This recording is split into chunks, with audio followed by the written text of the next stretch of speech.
बिस्मिल्लाहिर्रहमानिर्रहीम, अस्सलामु अलैकुम रहमतुल्लाह। मैं हूं आपका मेज़बान फ़ज़ल दादावान। आप देख रहे हैं अपना YouTube channel voice of truth और फेसबुक पेज।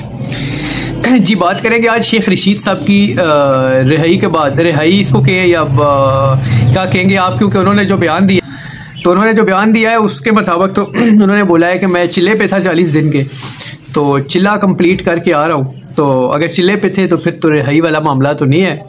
तो वो जो उन्होंने चिल्ला कंप्लीट किया उसके बाद पाकिस्तान के एक सीनियर सहाफ़ी है मनीफ फ़ारूक, उनके प्रोग्राम में उन्होंने जो किया, इंटरव्यू दिया शेख रशीद साहब ने, तो बहुत सारी बातें उन्होंने की वहाँ पे, उस पर हम तफसील से बात करेंगे। और एक बहुत बड़ा इशू चल रहा है आजकल, जो पाकिस्तान की टीम वर्ल्ड कप में जो हिंदुस्तान में मौजूद है, तो मेरी रिक्वेस्ट है तमाम नाज़रीन से कि उन मज़लूम 11 पाकिस्तानियों के लिए जो वहाँ पे फंसे हुए हैं, उनके लिए ख़ुसूसी दुआ करें कि अल्लाह पाक उन पे रहम करे। और वो बाबर आज़म और चेयरमैन पीसीबी नजब सॉरी जो आपके ज़का अशरफ हैं, उनके माबेन जो मामलात हुए और उन्होंने बाबर आज़म के जो व्हाट्सएप के मैसेज थे वो भी मीडिया पे चला दिए गए। और ये किस किस्म का ये क्या मामला चल रहा है? टीम अभी वर्ल्ड कप खेल रही है और आप उसके स्किपर के, आप उसके कप्तान के इस तरह से मैसेज को आप वायरल कर रहे हो मीडिया पे, और फिर आप उम्मीद कर रहे हो कि आपकी टीम अच्छा परफॉर्म करे या वर्ल्ड कप जीत के लाए। इस पर भी बात करेंगे। और निगरान वज़ीर आज़म है जो, वो लम्स यूनिवर्सिटी में कल गए एक तकरीब में, तो वहाँ पे उनके साथ क्या हुआ, वो वहाँ पे उनका किस तरह से इस्तकबाल किया गया और किस तरह की ट्रीटमेंट दी गई उनको, उस पर भी बात करेंगे। तो बात का आगाज़ करते हैं। अगर अभी तक आपने चैनल को सब्सक्राइब नहीं किया तो चैनल को सब्सक्राइब कर लें। हमारा चैनल आजकल थोड़ा सा कुछ मुश्किलात की जद में है, उम्मीद है कि इंशाअल्लाह बहुत जल्द हम इस क्राइसिस से निकल जाएंगे।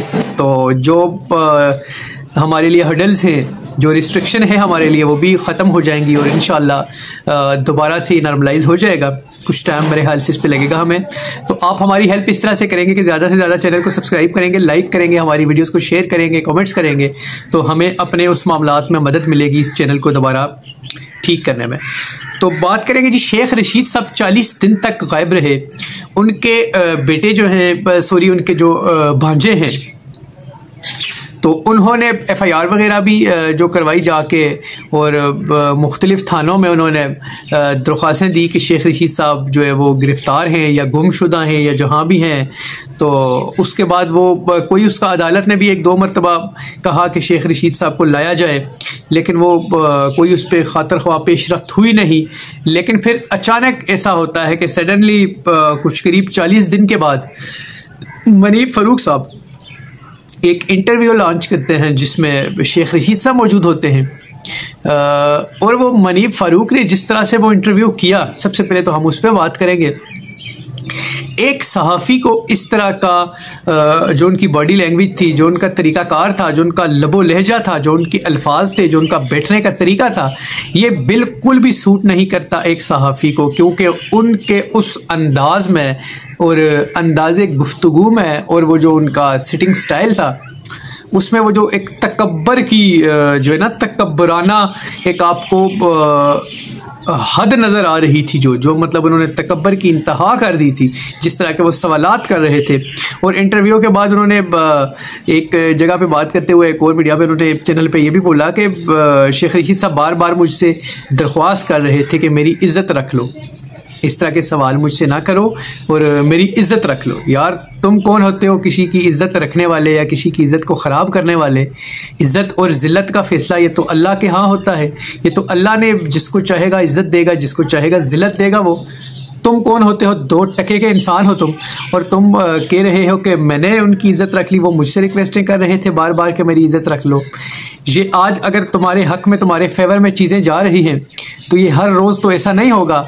शेख रशीद साहब वो सियासतदान हैं जिन्होंने ये 40 दिन के चिल्ले के बाद जो उन्होंने इंटरव्यू दिया, उसमें भी उन्होंने इस चीज़ का इकरार किया, और वो हमेशा करते हैं और वो इस चीज़ के लिए जाने जाते हैं। वो कहते हैं कि मैं गेट नंबर 4 का सियासतदान हूँ, और तमाम सियासतदान गेट नंबर 4 पे जाते हैं। ये तो उन्होंने 1000 मरतबा कहा।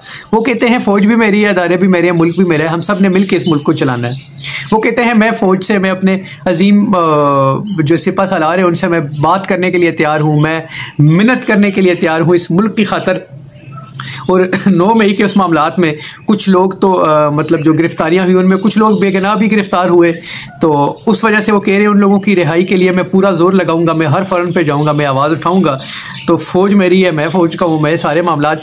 अब शेख रशीद साहब का एक जब से वो सियासत में आए हैं तो उनका एस्टेब्लिशमेंट के साथ एक देरीना तहल्लुक है और ये दुनिया जानती है।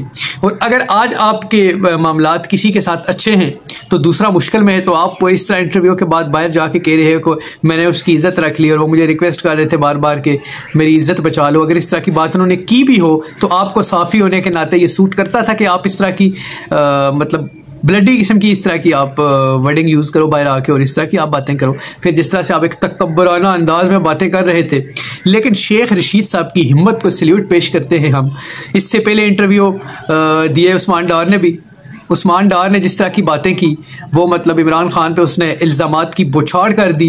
अब ये वो भी इसी तरह गायब था और जब वापस आया तो उसने इस तरह की हरकतें की। उसके बाद आपके फैसलाबाद के फ़रूख हबीब, उसने तो इतनी मतलब एक गंदी ज़ुबान इस्तेमाल की इमरान खान के बारे में।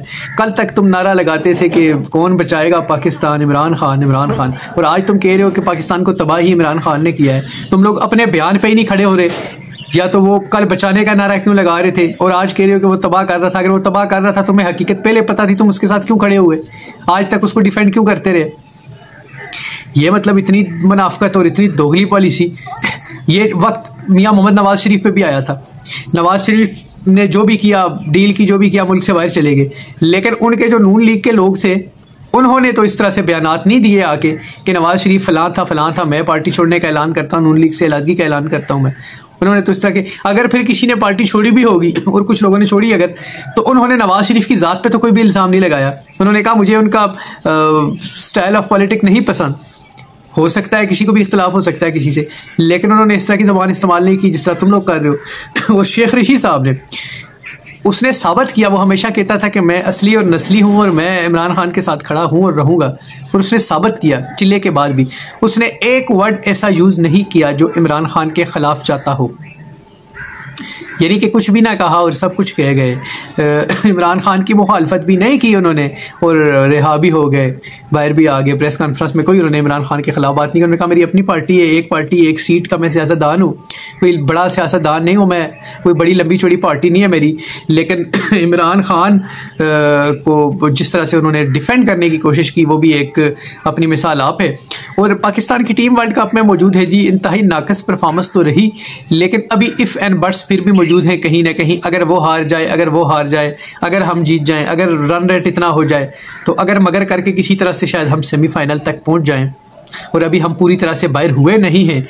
इसी दौरान चेयरमैन पीसीबी ज़का अशरफ साहब हैं, इंतहाई बीमार जहन के आदमी लगे वो, जिस तरह का इंटरव्यू उन्होंने दिया, इंतहाई नाकस किस्म की परफॉर्मेंस भी है उनकी और ज़हनी मरीज़ भी लगे। उन्होंने आके कहा जी कि पीसीबी का इससे ये तल्लक नहीं है, ये चीफ सेलेक्टर ने टीम सेलेक्ट की थी, कप्तान ने अपनी मर्जी से किया था। सॉरी, अभी जब वर्ल्ड कप स्टार्ट है, चल रहा है अभी वर्ल्ड कप, तो दौरान वर्ल्ड कप आप कैसे कह सकते हो कि किसने सेलेक्ट की थी, किसकी मर्जी से लड़के गए थे, क्या हुआ था? ये ऑपरेशन तो आप वर्ल्ड कप के बाद जब घर आ जाते हैं लड़के तब भी कर सकते हो, लेकिन आपने और फिर जो बाबर आजम के आपके साथ वो बाबर आजम ने इन्हें कुछ मैसेज किए, कॉल्स की, इन्होंने नहीं रिप्लाई किया और कॉल नहीं उठाई। राशिद लतीफ़ साहब ने पीटीवी पे बैठ के ये बात की कि बाबर आजम रब्ता कर रहा है बार बार ज़का अशरफ साहब से और वो इनकी कॉल नहीं उठा रहे। तो अगले दिन जब वो इंटरव्यू एक दे रहे थे ज़का अशरफ एक चैनल को, तो उन्होंने बाबर आजम के जो मैसेज थे उसके स्क्रीनशॉट उठा के आपने मीडिया पे शेयर कर दिए। यानी कोई शर्म होती है? कोई उसके पर्सनल मैसेज जो आपके साथ उसने बात की थी टीम के हवाले से या जो भी पर्सनल उनके मामला थे, वो कैसे आप मीडिया की नज़र कर सकते हो? अब वो वर्ल्ड कप खेल रहा है और वो किस दिल से किस दिमाग से खेल रहा होगा कि जब आपने इस तरह का माज उसके खिलाफ खोल के शुरू कर दिया। मेरे ख्याल से वर्ल्ड कप के बाद जब टीम वापस आए उसका पूरा ऑपरेशन होना चाहिए और तमाम चेंजेस होनी चाहिए, और ये चेंजेस शुरू चेयरमैन पीसीबी से होनी चाहिए। दुआ है अल्लाह तबारक व तआला से आप जहाँ भी होंगे खुश भी होंगे, महफूज भी होंगे अपने अहले खाना समेत। तो अपना बहुत सारा ख्याल रखिएगा, अपने चैनल का भी ख्याल रखिएगा। अगले व्लॉग तक के लिए दीजिए इजाज़त। अस्सलाम वालेकुम व रहमतुल्लाह।